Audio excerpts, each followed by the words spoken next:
All right, so this week we've got a really fascinating set of sources to dive into. Yeah, it looks like a lot on strength training and injury recovery. Definitely some common threads there.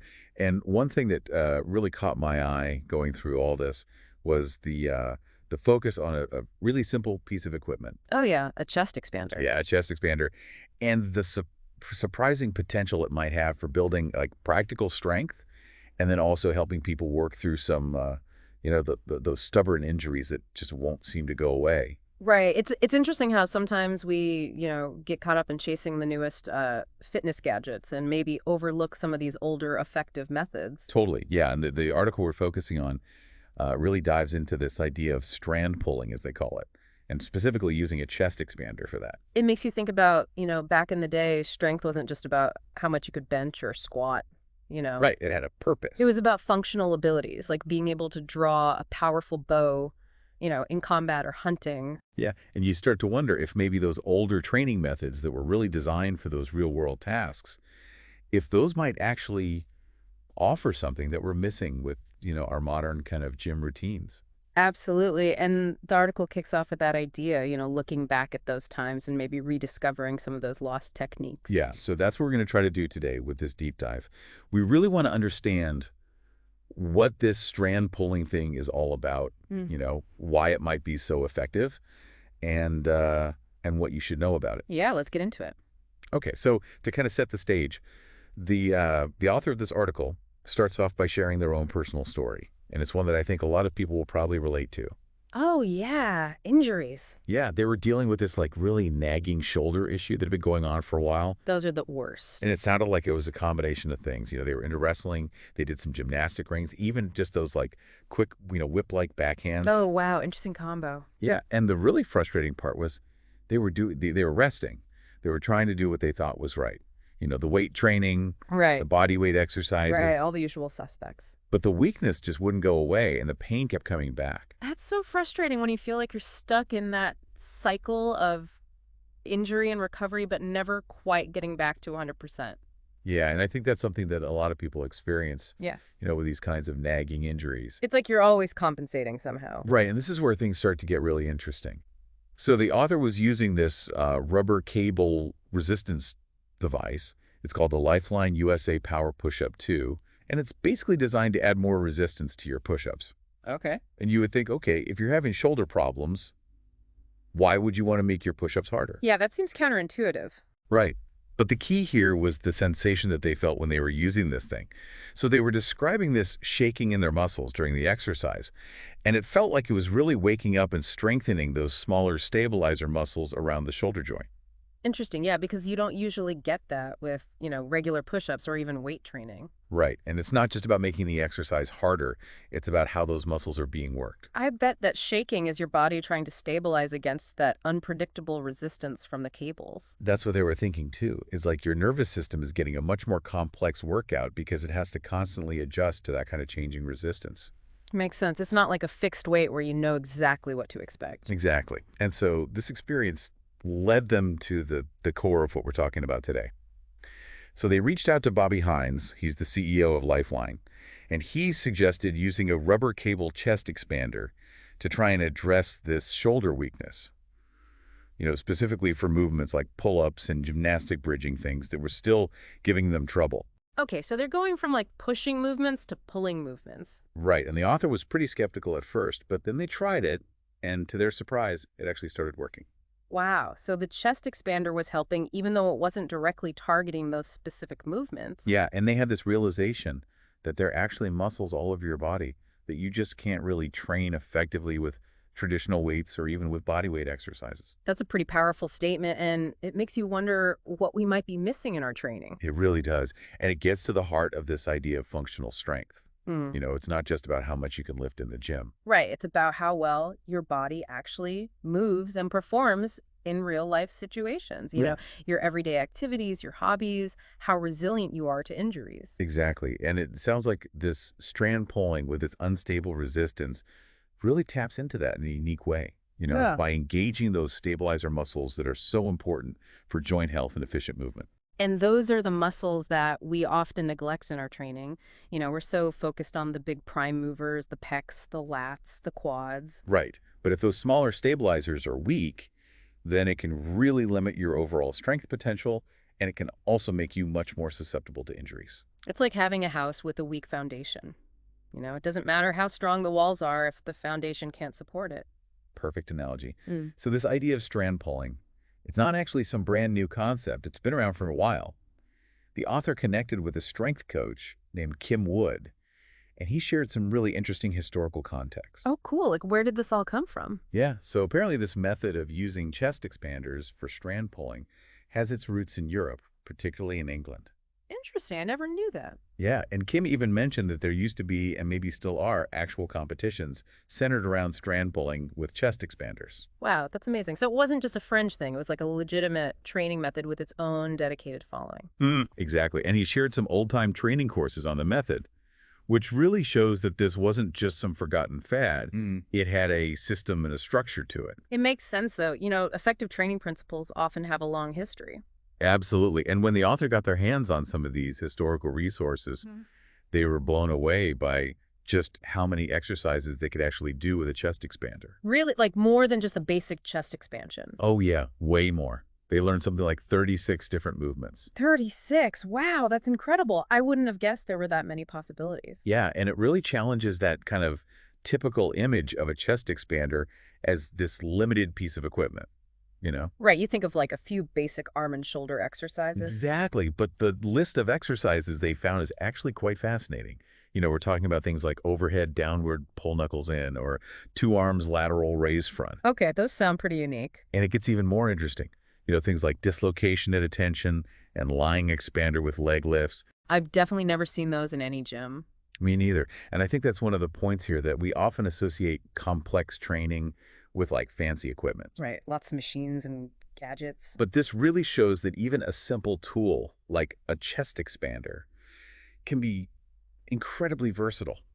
Yeah, you can target all sorts of different muscle groups and movement patterns. Right. And this kind of brings up another important point. I think when a lot of people hear chest expander, they picture those old school models. Yeah, the ones with the wooden handles and those scary steel springs. Right. And it's easy to kind of dismiss them as like outdated and maybe even dangerous. Yeah, I can see why people might think that those steel springs look like they could take your finger off. Seriously.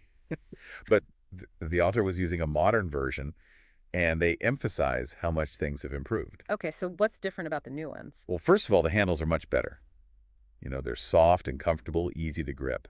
That's a big improvement already. And you can even use them with your feet for some of the leg exercises. Oh, that's smart. Makes it even more versatile. Right, and then the big thing is the rubber cables instead of those steel springs, so no more pinching. Good, because I was always a little scared of those. And probably the most important improvement is the resistance levels. You can easily swap them out, so you can adjust the difficulty to match your strength. That's crucial for progressive overload. You need to be able to challenge yourself as you get stronger. Exactly. And it also makes the chest expander suitable for a wider range of people and exercises. And don't forget about portability. You can take a chest expander pretty much anywhere. Oh yeah, that's a huge advantage, especially if you travel a lot or don't always have access to a gym. It's like having a portable gym in your bag. So it sounds like those old school drawbacks have really been addressed with these modern versions. That makes a lot of sense. The concept itself is solid, but the technology has definitely caught up. Right, and the author's personal experience really backs this up. They were saying that they were able to do one-arm push-ups and Hindu push-ups on their injured shoulder with much less pain. Wow, that's impressive. Pull-ups and gymnastic bridging became easier and less painful. And even in their wrestling training, they noticed a big difference in their ability to resist holds on that shoulder. It sounds like the chest expander was strengthening something that their previous training just wasn't hitting. That's what it seems like. Yeah. And we also have some really compelling testimonials from other people who have used chest expanders for strand pulling. Oh, cool. Let's hear about them. So there's Raymond Brennan from Ireland. He actually mentions that strand pulling is becoming more and more popular in Europe. Interesting. And he compares it to kettlebell training, saying that it's just as effective, but with a lower risk of injury. That's a good point. Kettlebells can be pretty demanding on the joints. And he also highlights how strand pulling works muscles that you might miss with weights and calisthenics. Yeah, I can see that the unstable resistance really forces those smaller, stabilizing muscles to work harder. Then there's Tony Jones. He talks about how he had a really weak shoulder after surgery. Oh, wow. So he was using it for rehab. Yeah, and he started using the chest expander. And within a week, he was already seeing significant improvement. He was progressing through the resistance levels, and his pain was decreasing. That's amazing how quickly he saw results. And then there's this story of a PE teacher and coach who was so impressed with strand pulling that they actually sold all their weightlifting equipment. Seriously, they went all in on the chest expander. Yeah, they were totally convinced, and they started incorporating it into their training programs for their students. And how did that go? Well, they said they even converted some of the skeptical muscle heads. You know, the guys who were all about lifting heavy weights. That's saying something if you can win over those guys. And they noticed that even strong athletes found some of the higher resistance levels really challenging. Which shows that it's not just for beginners. It can challenge people at all levels of strength. Right. So we've talked about the benefits and the history, but let's dive a little deeper into how this actually works. Yeah, let's get into the science behind it. So we've touched on the unstable resistance and how that forces those stabilizer muscles to activate. Right. It's like constantly having to make micro adjustments to control the movement. Exactly. But there's another interesting angle to this that the author brings up, and it has to do with old-time strongmen. Oh, interesting. I love those stories. So apparently, the chest expander was a staple tool for a lot of these legendary figures. You know, guys like Eugen Sandow, the mighty Adam Thomas Inch, Wow, those are some serious names in the strength world. and even wrestlers like Stanislas Bisko were known to use chest expanders. It makes you wonder if there was something special about this type of training that helped them develop such incredible strength. Right, these were guys who built phenomenal physiques and functional strength long before the days of fancy gyms and specialized equipment. It's like they were tapping into something fundamental about human movement and strength development. And the author quotes Sid Davis. He was an undefeated world champion strand puller. Wow, that's a title I've never heard before. So Davis talks about how incredibly versatile the expander is. Yeah, you can train your entire body with it, build both strength and size, even achieve what he considered ideal proportions. So it's not just about building brute strength, it's about developing a balanced and aesthetic physique. Right, and he also talks about using it for rehabilitation purposes. Makes sense if it can help with injuries. But the part that really caught my attention was his comparison of strand pulling to archery.